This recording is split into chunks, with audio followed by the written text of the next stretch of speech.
Ya. Assalamualaikum warahmatullahi wabarakatuh. Kami dari kelompok 7 ingin membahas topik modeling analysis on project app user reviews using LDA and BERT method. Lanjut, perkenalkan nama saya Muhammad Farisi. Perkenalkan nama saya Rizal Nur Muhammad. Perkenalkan nama saya Rangga Teguh Gemilang. Perkenalkan nama saya Nova Angelika Kristiani. Perkenalkan nama saya Nadira Salma.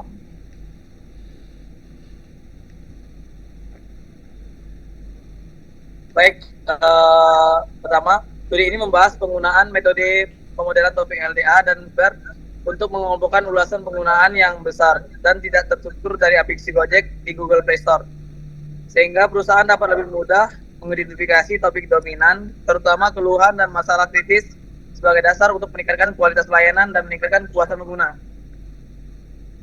Next.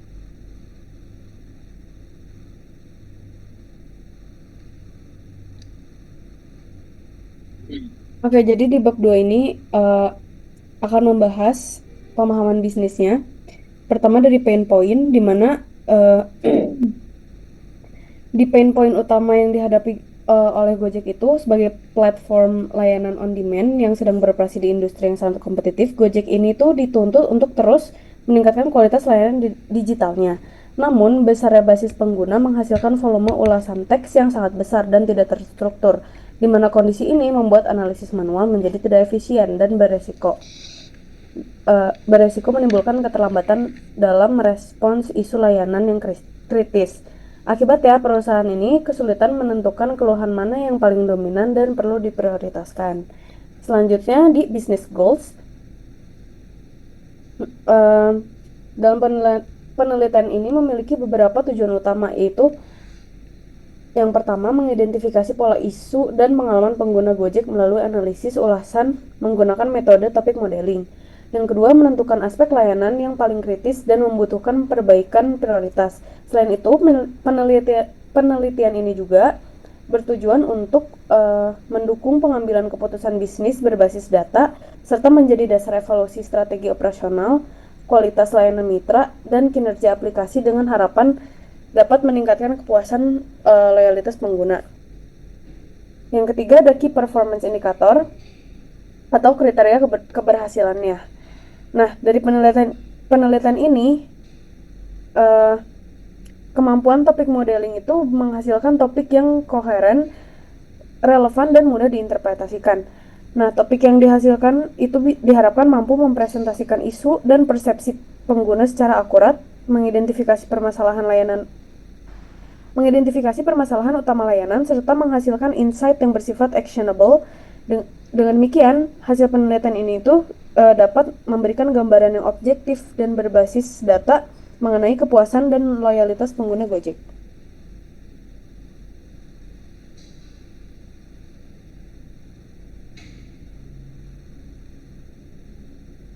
Lalu selanjutnya pada chapter 3 atau chapter 3 itu pemahaman data. Pada bab ini kami akan menjelaskan bagaimana data yang digunakan dalam penelitian ini diperoleh, apa saja karakteristiknya, serta gambaran awal kondisi data sebelum dilakukannya pemodelan.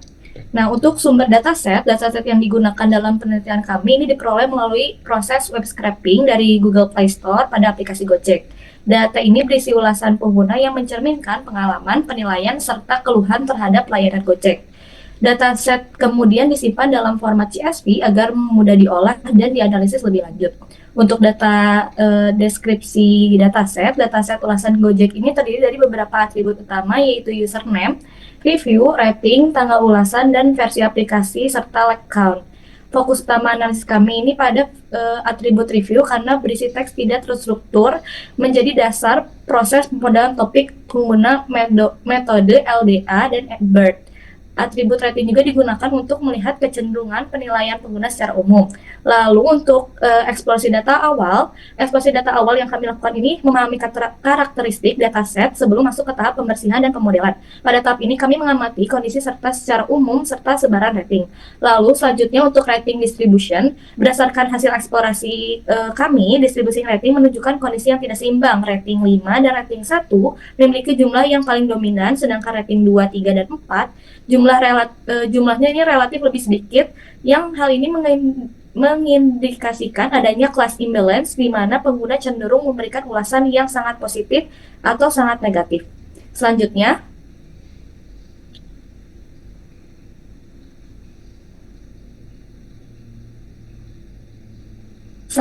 pada chapter 4, pada persiapan data, kami ini memahami karakteristik data pada yang pertama ini adalah data cleaning. Di tahap ini, data cleaning dilakukan untuk meningkatkan kualitas dataset dan mengurangi potensi bias dalam analisis. Proses ini dimulai dengan initial data inspection untuk melihat kondisi awal data, khususnya pada atribut rating dan like count. Yang pertama, initial data inspection. Pada tahap ini, kami melakukan analisis statistik deskriptif untuk memahami sebaran data serta mengidentifikasi potensi anomali atau ketidakwajaran pada dataset. Lalu yang selanjutnya kami melakukan handling missing value, di mana selanjutnya dilakukan penanganan missing value data yang memiliki nilai kosong pada atribut review dan rating dihapus karena kedua atribut tersebut merupakan komponen utama dalam analisis teks dan pemodelan topik. Langkah ini dilakukan untuk menjaga konsistensi dan validitas hasil analisis. Lalu selanjutnya kami melakukan removing duplicate data, di mana kami melakukan penghapusan data duplikat berdasarkan isi review. Ulasan dengan teks yang sama hanya disimpan satu kali agar tidak terjadi pengulangan informasi yang dapat mempengaruhi hasil pemodelan. Lalu selanjutnya kita melakukan outlier treatment. Pada atribut like count dilakukan penanganan outlier penggunaan metode interquartile range atau IQR. Data dengan nilai ekstrim dihapus untuk mencegah distorsi dalam analisis dan memastikan data lebih representatif terhadap kondisi mayoritas ulasan. Lalu terakhir kami melakukan data after cleaning, di mana seluruh data proses pembersihan diperoleh dataset akhir sebanyak 808 ulasan yang siap digunakan. Data ini memiliki distribusi rating yang tetap berada rentang 1 sampai 5, nilai like count yang lebih terkendali.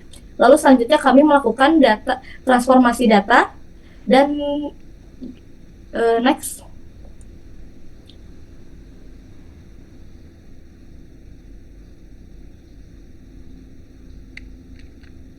Nah, untuk selanjutnya ini kami melakukan data preparation, transformasi data. Setelah datanya dibersihkan, tahap selanjutnya adalah transformasi data yang bertujuan untuk mengubah teks ulasan menjadi bentuk yang lebih terstruktur dan siap digunakan oleh pemodelan topik. Yang pertama kami lakukan adalah Gensim. Pada proses transformasi dilakukan pustaka Gensim untuk melakukan tokenisasi dan pembersihan teks menggunakan fungsi simple process. Proses ini mengubah teks menjadi huruf kecil dan menghapus tanda baca sehingga teks menjadi lebih seragam. Lalu yang kedua kita melakukan lemmatization, menggunakan WordNet Lemmatizer untuk mengubah data ke bentuk dasarnya. Tujuannya untuk mengurangi variasi kata yang memiliki makna sama agar hasil pemodelan topik menjadi lebih akurat. Lalu terakhir kami melakukan tokenize dan stop word, yang pada tahap ini kata-kata yang tidak memiliki makna analitis dihapus dan hasil akhirnya diproses ulasan yang lebih bersih, ternormalisasi dan siap digunakan oleh proses pemodelan topik. Selanjutnya. Ya, next ada chapter 5, itu modeling. Pertama kita menggunakan modeling dengan metode LDA. Itu pada saat ini ditunjukkan bagaimana kita menggunakan metode LDA untuk menemukan topik tersembunyi dari ulasan pengguna. LDA ini bekerja dengan cara mengelompokkan kata-kata yang sering muncul bersamaan menjadi sebuah topik. Dan satu ulasan bisa mengandung lebih dari satu topik. Untuk memproses teks, kita ubah dulu ulasan menjadi bank of words, yaitu daftar kata beserta frekuensinya. Jumlah topik yang optimal ditentukan menggunakan coherence score agar hasil topik mudah dimengerti dan relevan. Untuk memvisualisasikan hasilnya, kita menggunakan word cloud untuk melihat kata-kata yang dominan dan VLDA Viz untuk melihat hubungan antar topik. Ya, next. Ya, di sini ada hasil visualisasinya dari topik LDA. Pertama itu ada coherence score-nya. Berdasarkan grafik di sini bisa kita lihat bahwa nilainya coherence score-nya itu mengalami penurunan seiring dengan bertambahnya jumlah topik. Pada jumlah topik 2, coherence score berada pada nilai tertinggi yaitu 0,68, kemudian menurun pada topik 3 dan mencapai nilai terendah pada topik 4, sekitar 0,60. Hal ini menunjukkan bahwa model dengan jumlah topik yang lebih sedikit menghasilkan topik yang lebih koheren dan mudah diinterpretasikan. Sebaliknya, penambahan jumlah topik cenderung membuat pembagian topik menjadi kurang jelas dan saling tumpang tindih. Di sebelahnya itu ada workload. Berdasarkan visualisasi workload, hasil topik modelingnya bisa disimpulkan bahwa pembahasan dalam dataset didominasi oleh pengalaman pengguna terhadap layanan Gojek, khususnya yang berkaitan dengan fungsi aplikasi dan kualitas layanan driver. Kata-kata yang sering muncul seperti aplikasi, membantu, driver, bagus, mantap, dan bisa menunjukkan bahwa mayoritas pengguna memberikan penilaian positif terhadap kemudahan penggunaan aplikasi serta kinerja driver dalam memberikan layanan. Selain itu, munculnya kata-kata evaluatif seperti tapi, sudah, dan aja mengindikasikan adanya refleksi dan perbandingan pengalaman yang menandakan bahwa meskipun kepuasan pengguna relatif tinggi, tetap terdapat aspek-aspek tertentu yang menjadi bahan pertimbangan atau kritik. Ya, di sebelahnya lagi ada PL Davis.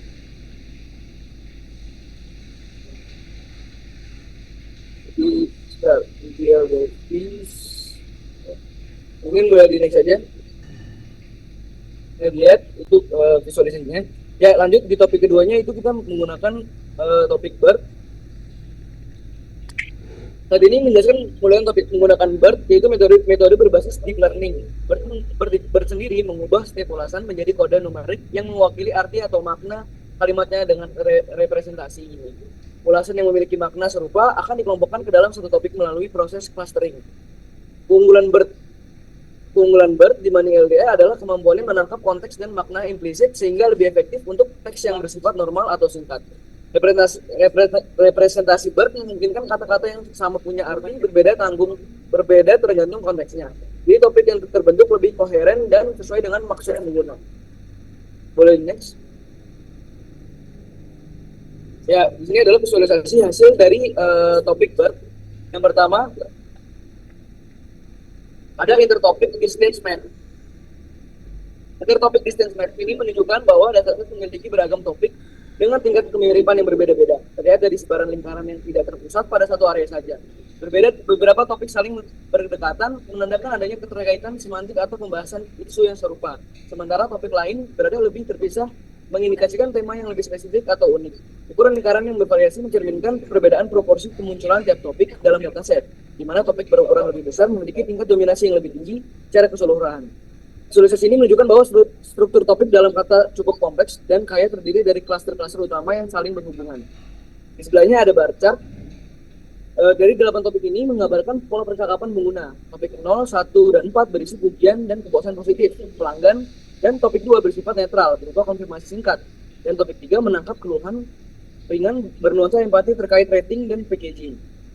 Topik 5 menunjukkan pengguna merasa sangat terbantu oleh layanan atau produk, sedangkan topik 6 mengindikasikan kendala atau kebingungan yang butuh dukungan, dan topik 7 cenderung naratif campuran yang lebih acak. Intinya mayoritas feedback positif, ada sedikit friksi, dan topik terbantu menjadi insight value paling kuat.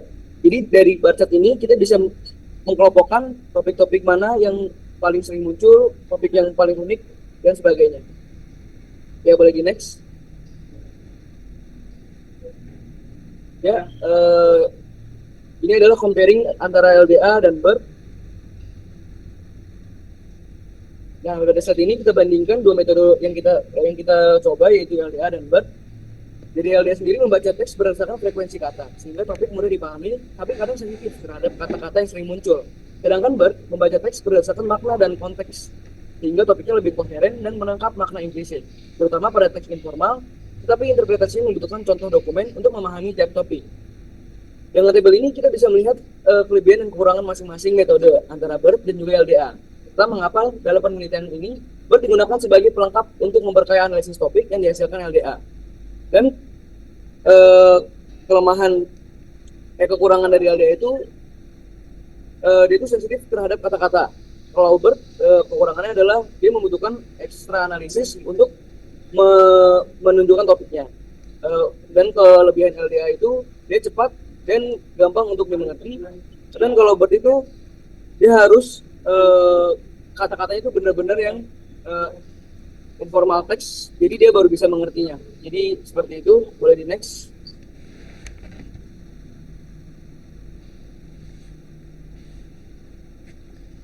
Oke, baik, kita masuk ke bab 6. Kita mulai dari evaluasi LDA model dulu.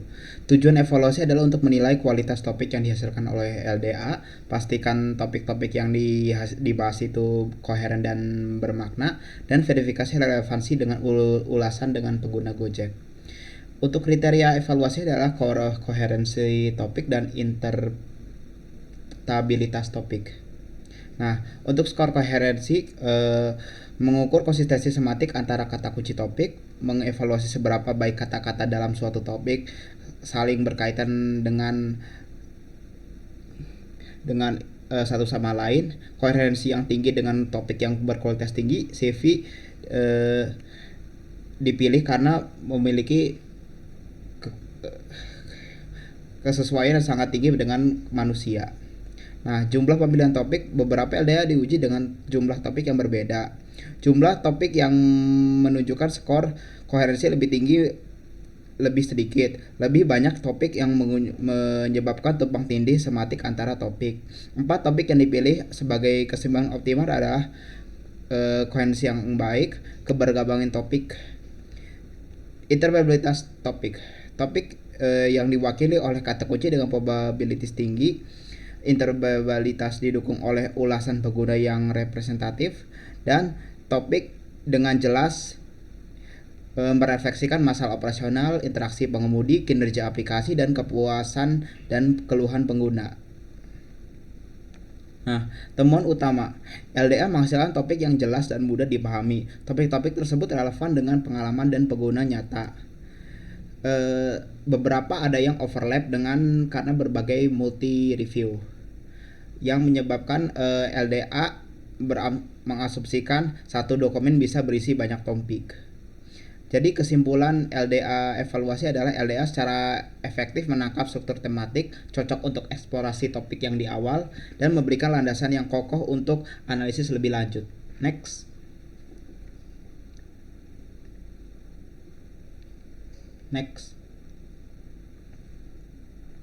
Kalau tadi evaluasi LDA, sekarang kita evaluasi BERT. Belum.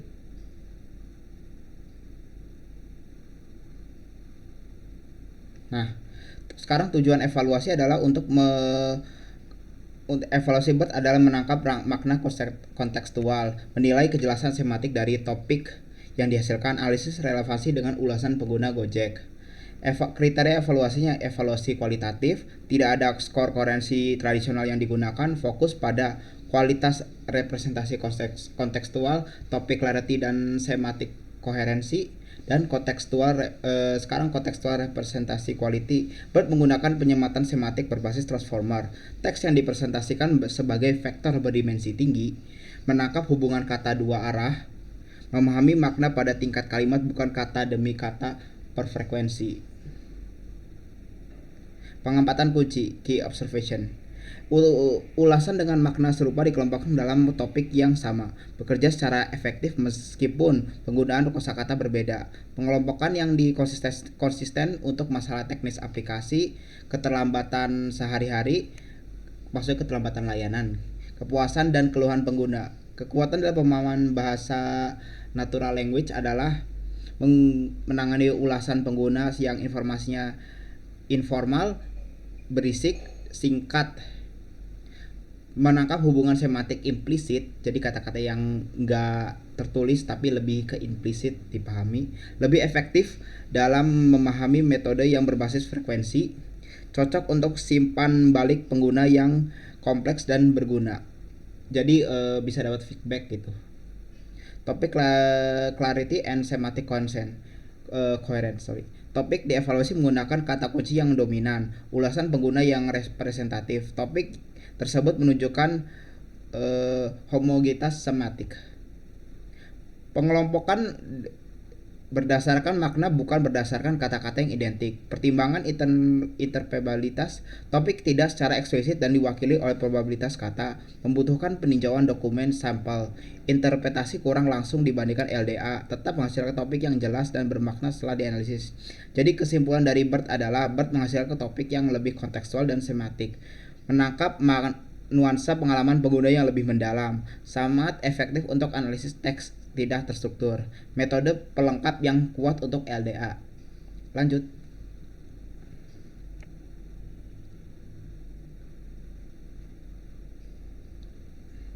Baik, sekarang adalah komparasi dari LDA dan BERT model. Dalam hal modeling approach, dalam di LDA pemodelan topik bersifat probabilistik, kalau di BERT bersifat deep learning based topic modeling. Kalau di LDA based on frekuensi, kata frekuensi yang didistribusikan. Kalau BERT menggunakan transform based semantic. Kalau di LDA modeling approach-nya topic represented by keywords probabilities. Kalau di BERT semantic similarity between document, jadi antar dokumen. Kalau topik quality di LDA procedure menghasilkan topik yang koheren dan terstruktur, sensitif terhadap kata-kata yang berfrekuensi tinggi, dan kemungkinan tumpang tindih semantik antar topik. Sedangkan di BERT menangkap hubungan semantik yang kompleks dan implisit, koherensi semantik yang kuat terhadap variasi kosakata. Dan untuk pemahaman konteks, kalau di LDA sangat terbatas dan tidak mempertimbangkan kata lain atau kata-kata yang lebih mendalam. Kalau di BERT sangat kuat di kontekstualisasi, sangat mengerti kata dalam kalimat secara mendalam, dan sangat efektif untuk ulasan pengguna informal dan singkat.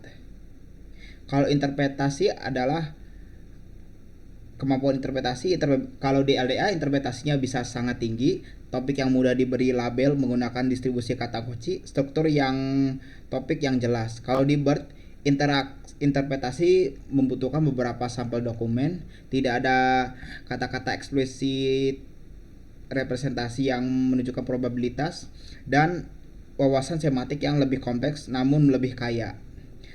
Dan terakhir, metode evaluasi. Kalau LDA menggunakan kuantitatif dengan skor koherensi, dan objektif pada topik yang dibahas, topik kualitas. Kalau di BERT adalah evaluasi kualitatif dan fokus pada clarity dan semantik relevansi. Next.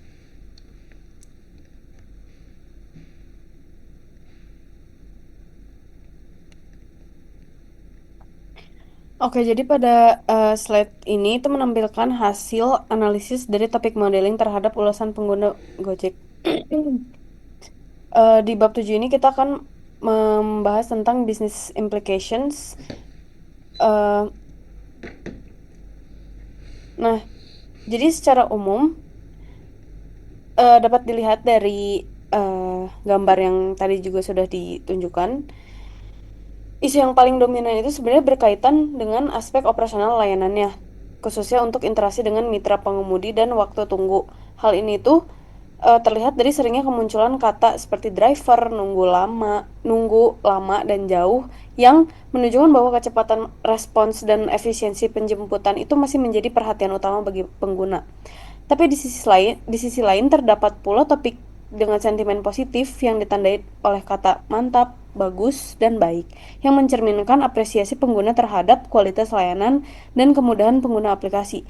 Nah, namun kemunculan keluhan terkait waktu tunggu dalam topik yang sama mengindikasikan adanya ketidakkonsistenan pengalaman pengguna, terutama pada jam sibuk. Nah, next di sini ada implikasi untuk Gojeknya sendiri. Nah, jadi dari hasil analisis ini tuh menunjukkan bahwa analitik ulasan pengguna itu dapat berfungsi sebagai instrumen strategis untuk evaluasi layanan secara berkelanjutan. Nah, dengan memanfaatkan hasil topik modeling juga, Gojek ini dapat mengidentifikasi isu-isu utama yang paling mempengaruhi pengalaman pengguna, seperti keterlambatan layanan atau kinerja mitra pengemudi. Temuan ini tuh memberikan dasar yang kuat bagi perusahaan untuk menentukan prioritas perbaikan layanan secara lebih terarah, sekaligus memantau perubahan persepsi pengguna secara real time. Next itu ada strategic recommendation atau rekomendasi strategis. Nah, berdasarkan temuan tersebut, Gojek itu disarankan untuk mengadopsi pendekatan pengambilan keputusan berbasis data atau data driven decision making, di mana output topik modeling itu perlu diintegrasikan ke dalam perencanaan pengembangan layanan dan evaluasi kinerja operasional dengan menjadikan topik dominan sebagai indikator isu strategis. Selain itu, perusahaan juga perlu memperkuat aspek layanan yang telah mendapatkan respon positif seperti kemudahan aplikasi dan kualitas mitra pengemudi guna meningkatkan kepuasan loyalitas pengguna serta daya saing Gojek di tengah persaingan industri yang semakin ketat.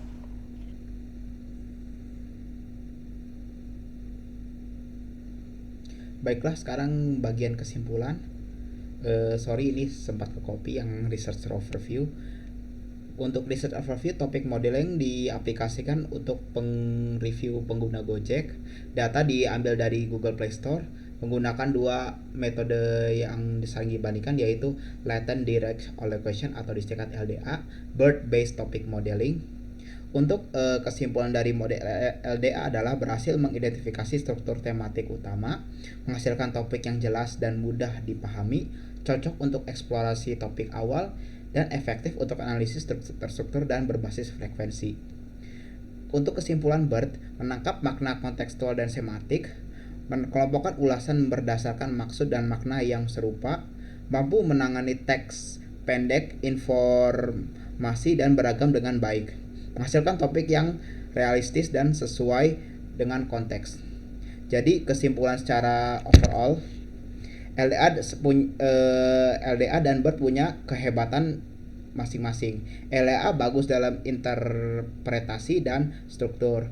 BERT bagus dalam hal kontekstual dan pemahaman mendalam. Jika digabungkan akan lebih mendapatkan hasil yang komprehensif. Topik modeling saling support data driven decision making. Lanjut.